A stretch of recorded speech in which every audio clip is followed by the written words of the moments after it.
샬롬. 오늘도 하나님 말씀 앞에 나오신 여러분 환영합니다. 우리 함께 기도하겠습니다.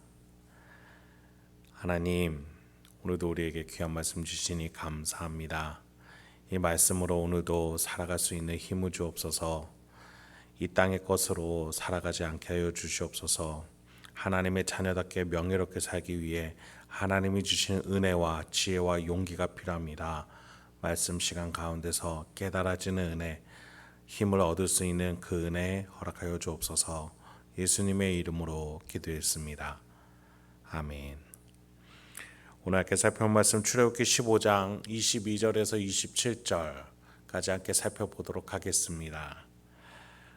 이스라엘이 이제 홍해를 건너서 자유인으로서 첫 발걸음을 뗍니다.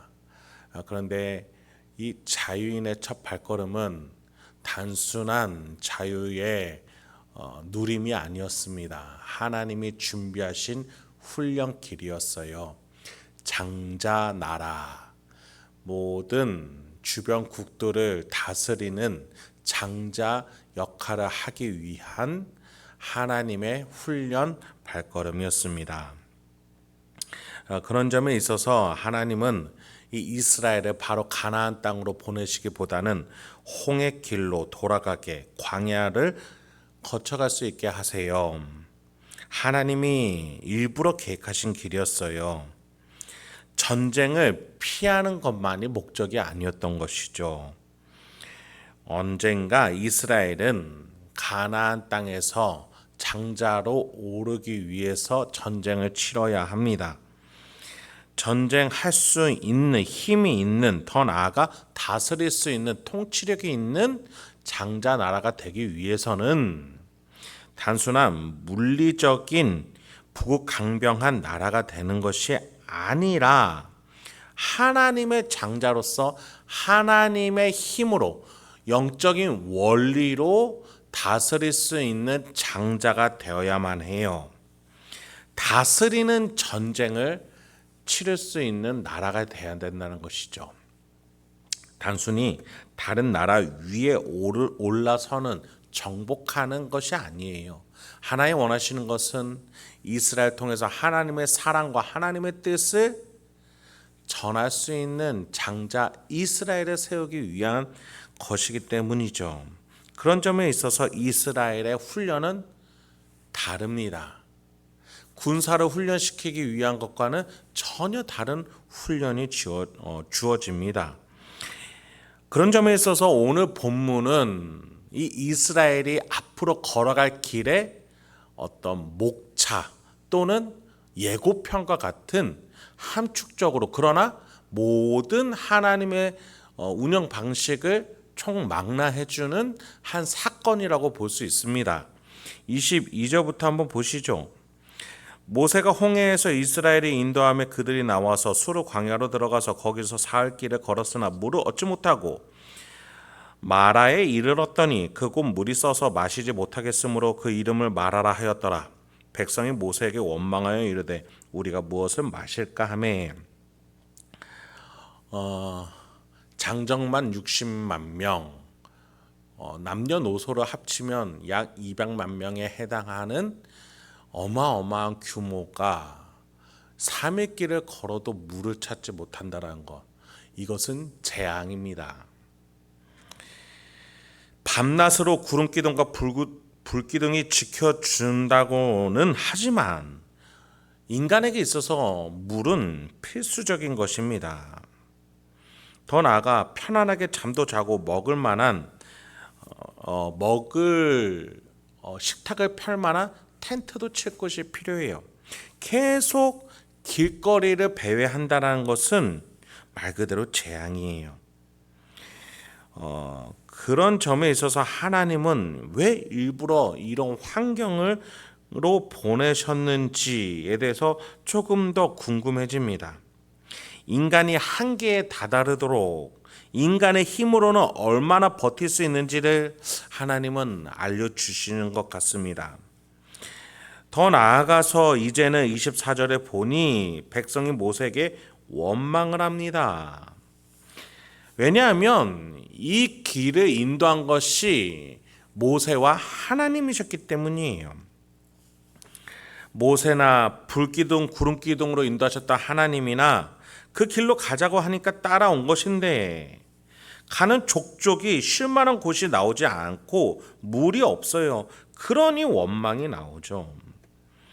게다가 가까스로 다다른 23절에 마라라는 곳에 다다르게 돼요.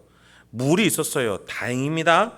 그런데 그 물이 상한 것인지 도저히 사람이 먹을 만한 물이 못 되는 거예요. 그러니 원망에 더 원망이 더해지기 시작했겠죠. 허탕치는 하나님의 인도, 헐만 좋은 하나님의 인도라는 생각에 이들이 어마무시한 원망을 쏟아냈을 겁니다. 이전에도 이런 원망이 있었죠. 홍해 앞에서의 원망이었어요. 뒤에는 바로의 군사들이, 앞에는 큰 바다 홍해가 있으니 여기에서 죽게 하려고 우리를 바로의 애굽의 나라에서 끄집어내었느냐라고 원망했죠. 그렇습니다. 아직까지 이스라엘 민족은 장자 나라가 아니에요. 세상이 보기에 허망한 말 같은, 보이지 않는 하나님에 대해서 말하려면 이스라엘이 하나님에 대한 견고한 믿음이 있어야 돼요. 그 믿음으로 말할 줄 알아야 돼요. 그리고 그 믿음이 성취될 때까지 그것을 버텨낼 수 있는 힘이 있어야 돼요. 그게 장자 나라다운 하나님의 사람다운 태도요, 또 실력이에요. 근데 이스라엘은 그러한 실력이 없었어요. 그들에게 하나님은 홍해보다도 작았고 3일 길 식수가 없는 문제보다 작은 분이 하나님이었어요. 그러니 그 원망 속에서, 그 인간의 한계점에서 하나님은 훈련시키고자 하셨던 것이죠. 자, 이제 이 상황 속에서 하나님은 어떠한 가르침, 어떠한 조치를 취하십니까? 25절부터 보시죠. 모세가 여호와께 부르짖었더니 여호와께서 그에게 한 나무를 가리키시니 그가 물에 던지니 물이 달게 되었더라.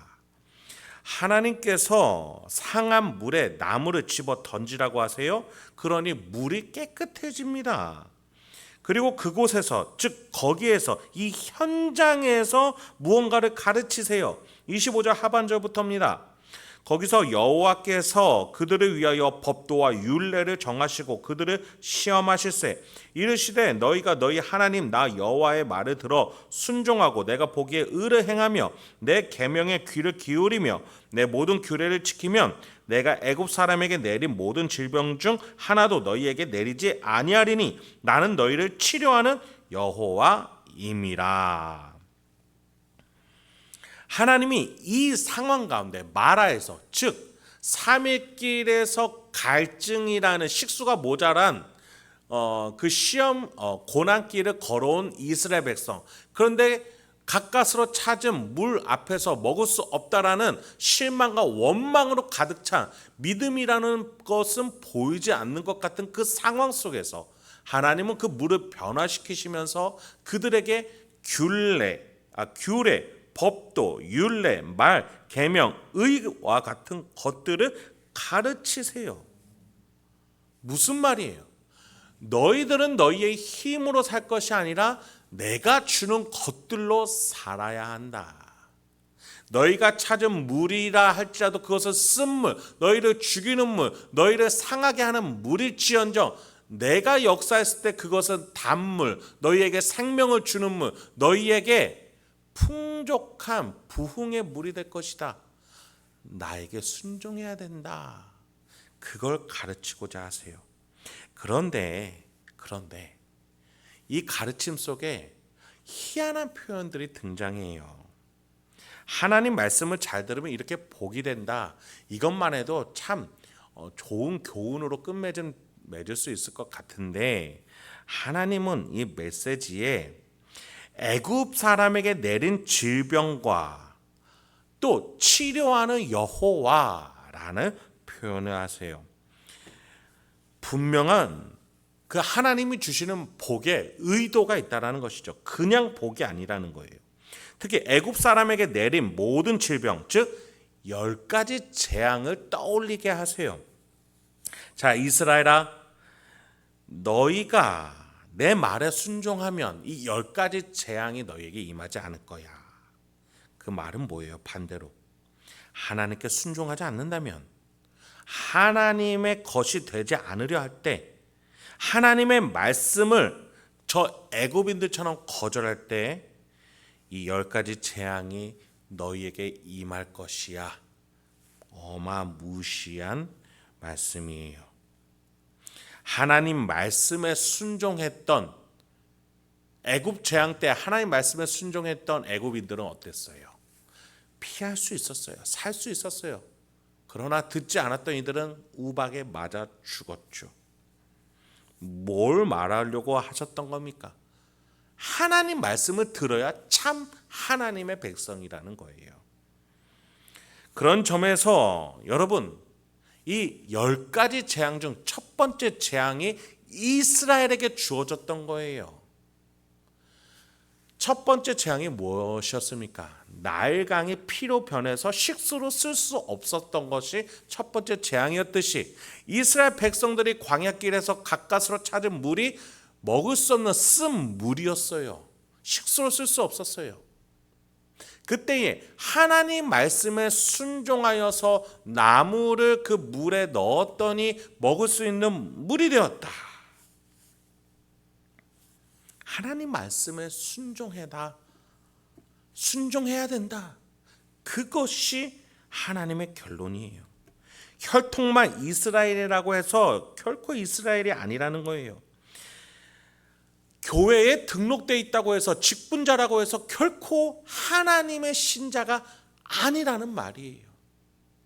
우리가 마지막 재앙날에 가서 아무리 내가 직분자라고 교회를 열심히 다녔다고 해도 그 심판은 넘을 수 없을 수도 있다라는 거예요. 그 쓰디스 물처럼, 쓰디스 인생, 거기에 뭐가 더해져야 돼요? 하나님 말씀에 순종하는 것, 순종해서 나무를 더하듯이 우리 인생에 나무를 더해야 해요. 그 나무, 그 규례, 그것이 뭐예요? 예수 그리스도의 십자가 나무인 것이에요. 저 믿음이 없는 자들이 보기에 이 나무는 쓸데가 없어요. 신이 저 나무에서 죽었다고? 인류를 구원할 자가 나무에서 죽었다고? 그게 무슨 허황된 말이냐? 미련한 거냐? 강력한 왕으로 등장해서 구원해내야지. 큰 군대를 데리고 나와서 부국 강병하게 해줘야 참 리더지. 이 땅은 그런 구원자를 말할 거예요. 그러나 하나님의 말씀은, 뜻은, 규례는, 의로움은 뭐예요? 하나님이 인간을 사랑하셔서 그의 독생자가 희생당하셨다라는 거예요. 인류의 모든 죄들을 그가 담당하셨다라는 거예요.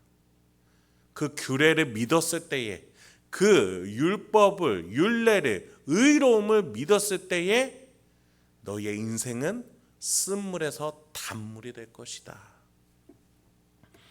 그렇게 너희의 인생은 치료되는 인생, 나는 너희를 치료하는 여호와라, 이것을 가르치고자 하셨던 거예요. 그 결과가 뭡니까? 이 마라에서 단물을 먹는 것에서 그치지 않고 27절로 한번 가보죠.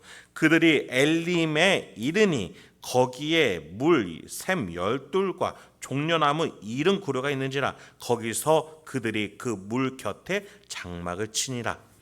12개의 샘물, 70그루의 나무, 그리고 그곳에서 200만 명이 텐트를 치며 안락하게 지내는 쉴만한 곳, 안식을 의미하는 거예요.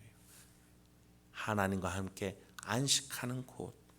우리가 하나님 말씀에 순종했을 때 다다르게 될 그곳은 영원한 안식이 있는 곳인 것이죠. 말씀을 마치도록 하겠습니다. 여러분, 우리에게 주어진 규례가 뭐예요? 우리가 순종해야 되는 하나의 규례 뭐예요? 하나님이 나와 함께 하신다라는 사실을 기억하며 살아가는 것이에요. 성부 하나님이 나를 사랑하셔서 나를 만드셨고 성자 하나님이 나의 죄를 해결하기 위해서 이 땅 가운데 오셨으며 성령 하나님 예수의 영께서 하나님의 깊은 것까지도 통달하신 그 영께서 나를 사랑하셔서 나의 몸 안에 내 심령 정중앙에서 나를 성전 삼아 함께 계신다는 사실을 기억하는 것, 그것이 우리에게 주어진 마지막 규례예요.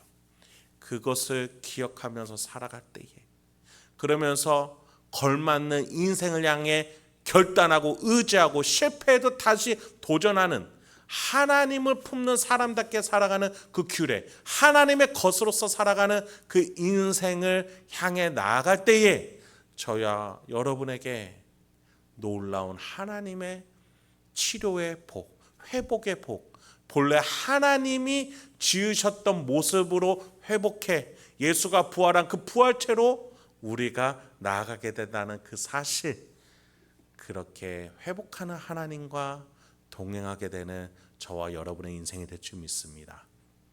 오늘도 여러분의 가정, 직장, 일상 그 어디에서든지 그 하나님과 동행하는 규례를 지키시는, 내 안에 계신 하나님을 기억하는 그 규례, 그걸 기억하시면서 살아가시는 저와 여러분이 되길 소망합니다. 함께 기도하도록 하겠습니다.